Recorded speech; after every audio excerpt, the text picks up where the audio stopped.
Halo anak-anak semuanya, berjumpa kembali bersama Miss Nari.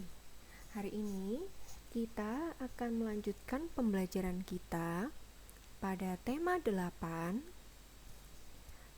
subtema 2, muatan pembelajaran ilmu pengetahuan sosial dengan materi hubungan kondisi geografis negara Asia Tenggara dengan kehidupan masyarakat di bidang ekonomi, kelas 6.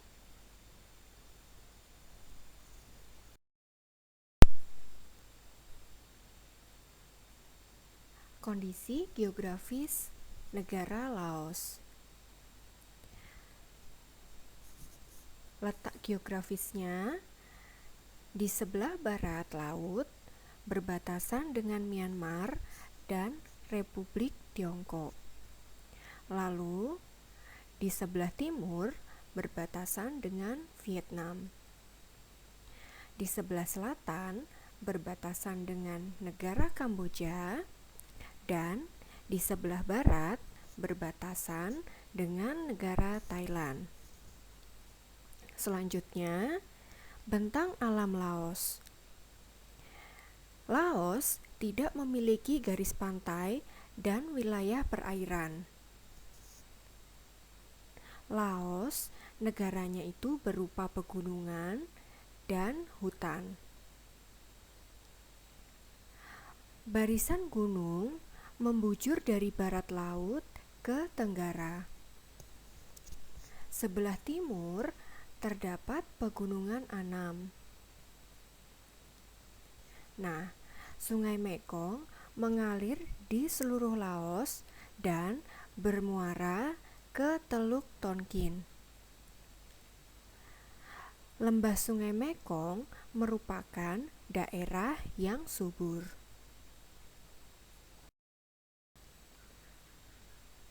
Kondisi ekonomi negara Laos. Nah, anak-anak, karena dilewati oleh Sungai Mekong, Laos merupakan negara yang subur. Laos merupakan negara agraris. Mayoritas penduduk negara Laos melakukan usaha pertanian dan perkebunan. Dari hasil pertanian, penduduk Laos bisa menghasilkan padi dan jagung. Lalu ada juga hasil tambang, yaitu timah, timbal, perak, dan juga emas. Lalu, komoditas ekspor utama dari negara Laos adalah timah, kayu, dan kulit binatang. Selanjutnya, kondisi geografis negara Kamboja. Letak geografis negara Kamboja di sebelah barat berbatasan dengan negara Thailand.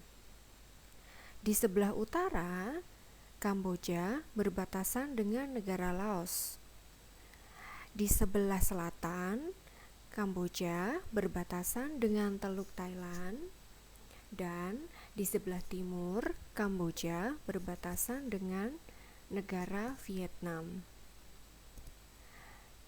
Nah, bentang alam dari Kamboja itu menyerupai piring. Mengapa menyerupai piring? Karena memiliki cekungan di tengah dan dataran tinggi di tepinya. Bagian tengah berupa dataran rendah. Bagian pinggir adalah rangkaian pegunungan. Di sana ada pegunungan Dokrak di bagian utara dan pegunungan Chardamon di bagian barat. Nah, Kamboja, sungai utamanya adalah Sungai Mekong. Nah, terdapat pantai di sebelah barat daya Kamboja.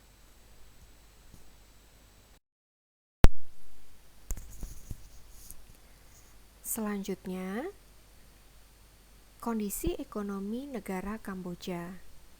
Seperti yang kita tahu, Kamboja dilewati oleh Sungai Mekong, maka daerahnya akan sangat subur. Kamboja merupakan negara agraris. Karena itu, mereka mempunyai banyak hasil pertanian, di antaranya padi, jagung, dan kedelai. Lalu di Kamboja ada juga hasil perkebunan. Hasil perkebunannya antara lain karet dan tebu. Nah, di Kamboja juga mempunyai hasil tambang. Di antaranya adalah biji besi, tembaga, dan fosfat.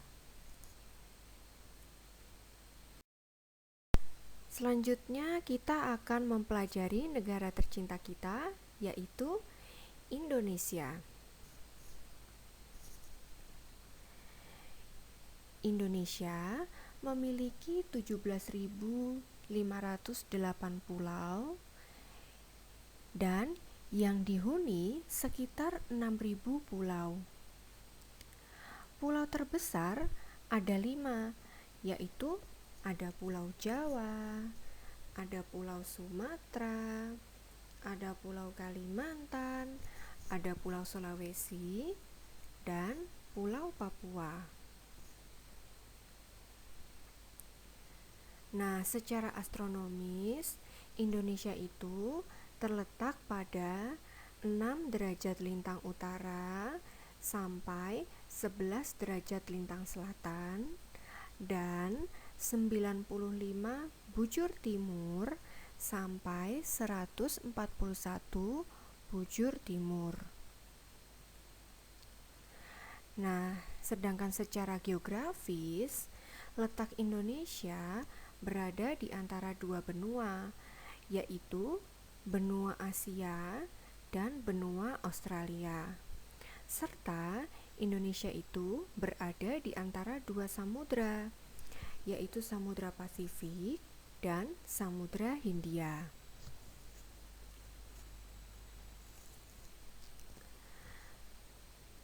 Nah, anak-anak, letak Indonesia itu berada pada garis khatulistiwa. Nah, ini menyebabkan Indonesia memiliki iklim tropis.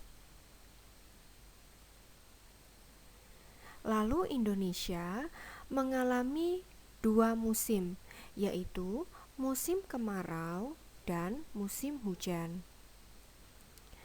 Nah, iklim di Indonesia itu dipengaruhi oleh 3 jenis iklim, yaitu iklim musim, iklim laut, dan yang terakhir iklim panas.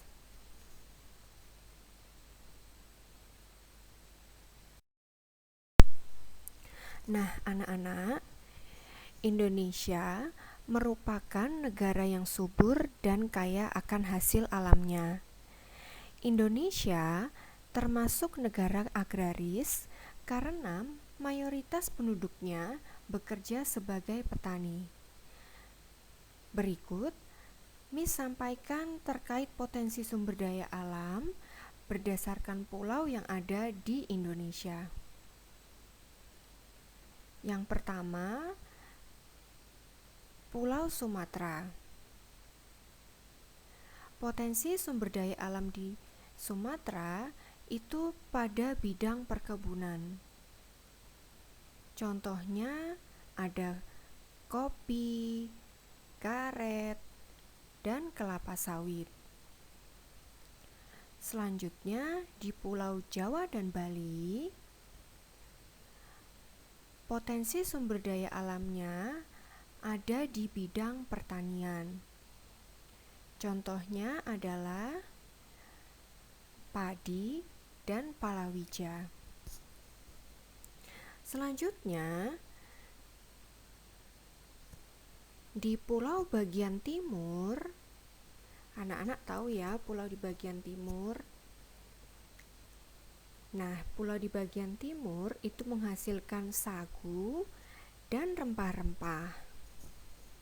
Selanjutnya, komoditas unggulan dari Indonesia antara lain kakao atau biji coklat, kelapa sawit, karet, teh, dan juga rempah-rempah.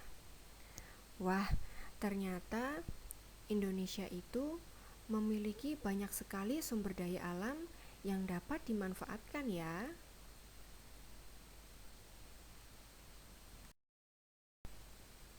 Baik anak-anak, demikian pembelajaran kita hari ini. Terima kasih.